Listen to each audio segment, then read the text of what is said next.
पूरे बिहार विधानसभा में एक अकेली पार्टी रहेगी भाजपा। बाकी जितने सदस्य और पार्टी जो है नीतीश कुमार जी को अपना नेता यानी महागठबंधन का नेता माना है। और सोचने वाली ये बात है कि पूरे नॉर्दर्न इंडिया में अगर आप देखें, हिंदी पट्टी में देखें तो भाजपा का अब कोई अलायंस पार्टनर नहीं रहा। एक भी अलायंस पार्टनर भाजपा का नहीं है।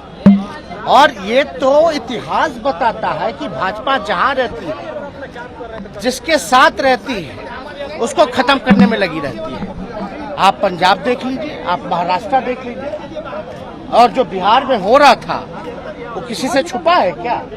हर एक लोगों को पता है कि क्या भाजपा की तैयारी थी। लेकिन जो देश में जो अराजकता का जो माहौल बन रहा है, जो सांप्रदायिक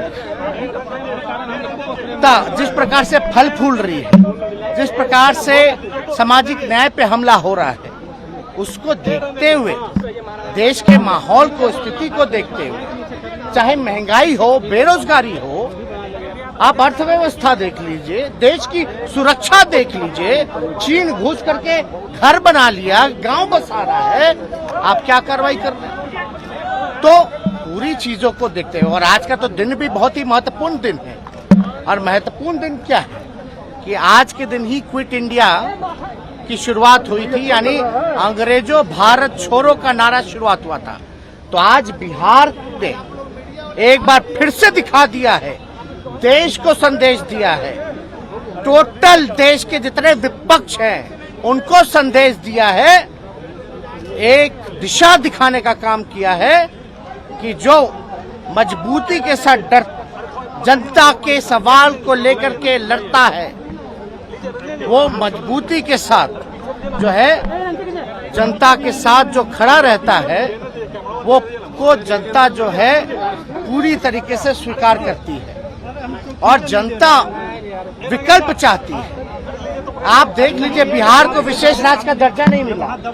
माननीय मुख्यमंत्री जी ने अपना काम किया, कई प्लेटफॉर्म पे इन्होंने प्रधानमंत्री जी के सामने पटना यूनिवर्सिटी की मांग की, लेकिन मान लीजिए पटना यूनिवर्सिटी को उसका दर्जा नहीं मिला अब तक।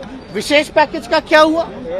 तो कहीं ना कहीं से हर एक तरीके से एक षड्यंत्र के तौर पे, तो ये बीजेपी जो करता है उसका एजेंडा फिक्स है। और जेपी नड्डा जी, ये जो लोकतंत्र की जननी है, यहाँ आकर के बोलते कि क्षेत्रीय पार्टियों को खत्म करेंगे, समाप्त करेंगे।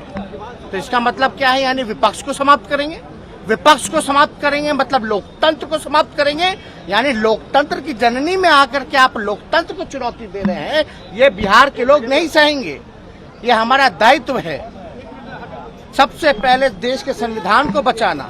और हम तो नीतीश कुमार जी को धन्यवाद देते हैं कि इन्होंने एक फिर से एक बार जो है लीडर निर्णय लेने का काम किया। आज बीजेपी का तो एक ही काम है, डराओ, जो डरता है उसको डराओ और जो बिकता है उसको खरीदो। पूरे देश में क्या हो रहा है आपको नहीं पता, अभी झारखंड में क्या हो रहा है नहीं पता, महाराष्ट्र में क्या हुआ नहीं पता। तो इसलिए सभी लोगों ने, आज हमारे यहाँ 5 दलों की बैठक हुई महागठबंधन की, और हमको जिम्मेवारी दी गई निर्णय लेने की।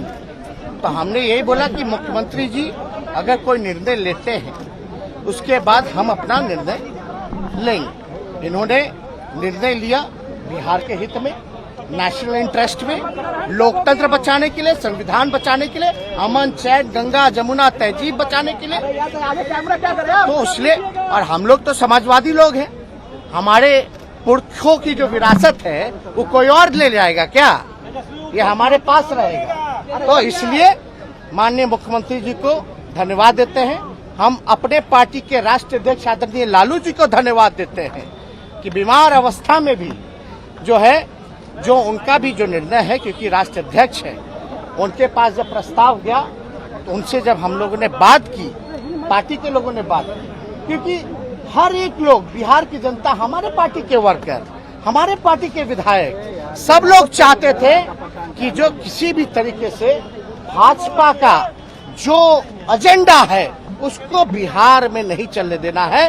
और लालू जी को तो आप जानते ही हैं, आडवाणी जी के रथ को रोका था, किसी भी कीमत में ना झुकने को तैयार है, ना डरने वाले हैं। जो उनकी विचारधारा है उसकी लड़ाई लड़े। तो इसलिए हम पुनः मुख्यमंत्री जी को धराए। अरे भाई, हम लोग चाचा भतीजा लोग हैं, लड़े भी हैं, आरोप भी लगाए हैं, लेकिन हम लोग तो समाजवादी लोग हैं ना। तो हमारी जो पुरखों की विरासत है वो कोई और ले जाएगा क्या? हम लोगों का अधिकार नहीं है क्या? तो हर घर में लड़ाई होती है, हर भाई में बकझक होती है, तो उस पर ध्यान नहीं देना। अभी समय क्या है, समय क्या था? 2024 के लिए नीतीश कुमार क्या प्रधानमंत्री पद के अच्छे उम्मीदवार आपको दिख रहे हैं? देखिए, मुख्यमंत्री जी ने तो देखिए, जब हम लोगों ने जाति जनगणना के बारे में बात की, थोड़ी सी भी देरी नहीं लगाई। और दो बार जो है उस समय तो भाजपा के लोग ही जो है पूरी तरीके से अध्यक्ष थे उस समय के विधानसभा के चौधरी विजय चौधरी जी, इनके ही अध्यक्षता में 2 बार पारित हुआ। तो उस समय भी आप बीजेपी का रोल देख रहे थे क्या था?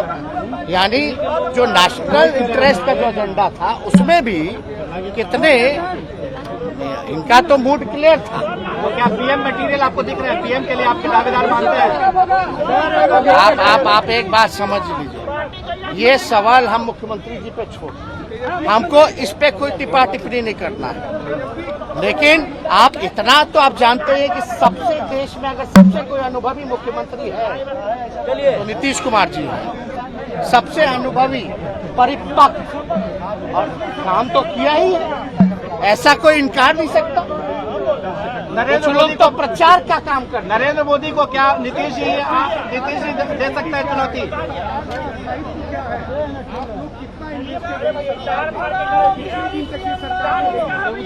बिना इंटरेस्ट के, और ये कोई अपना इंटरेस्ट नहीं है, ये बिहार का इंटरेस्ट है, बिहार के नौजवानों का इंटरेस्ट है।